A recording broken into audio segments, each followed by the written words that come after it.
മൂന്നാർ കുടിയിറക്കിൻ്റെ കാര്യത്തിൽ, കയ്യേറ്റം ഒഴിപ്പിക്കുന്ന കാര്യത്തിൽ മുഖ്യമന്ത്രിക്കും മാർക്സിസ്റ്റ് പാർട്ടിക്കും വ്യത്യസ്തമായ സമീപനമുണ്ടെന്നുള്ളത് വ്യക്തമാണ്.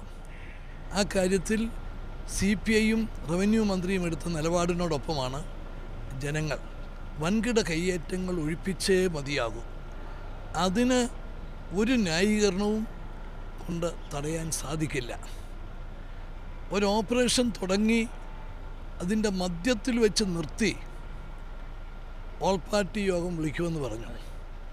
യഥാർത്ഥത്തിൽ ചെയ്യേണ്ടത് അന്ന് ഓൾ പാർട്ടി യോഗം വിളിക്കുന്ന ഡേറ്റോടുകൂടി ആയിരുന്നു അത് പറയേണ്ടിയിരുന്നത്. കാരണം ഒരു ഓപ്പറേഷൻ നിർത്തുക, അത് നിർത്തുന്ന സാഹചര്യത്തിൽ ആത്മാർത്ഥതയോടുകൂടിയാണ് ഓൾ പാർട്ടി യോഗം വിളിക്കുന്നതെന്ന് പറഞ്ഞാൽ ഡേറ്റ് തന്നെ പറയേണ്ടതായിരുന്നു. ഇതുപോലെ ഒരാഴ്ചയായിട്ടും ഡേറ്റ് പോലും നിശ്ചയിച്ചിട്ടില്ല.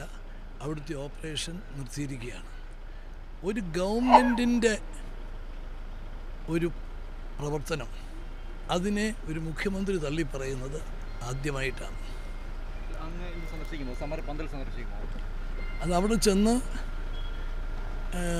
അവിടെ സഹപ്രവർത്തകരുമായിട്ട് ഞാൻ ബന്ധപ്പെടും. അവിടെ പൊതുയോഗം വെച്ചിട്ടുണ്ട്.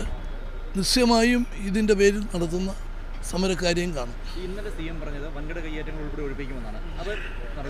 അത് പിന്നെ നടക്കണം. അതിനെ സ്വാഗതം ചെയ്യും.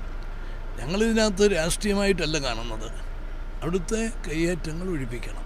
ആ കാര്യത്തിൽ ഗവൺമെൻറ്റിൻ്റെ പ്രവർത്തനങ്ങൾ സുതാര്യമായി സത്യസന്ധമായിട്ടാണെങ്കിൽ നിശ്ചയമായും പ്രതിപക്ഷം അതിനോട് സഹകരിക്കും.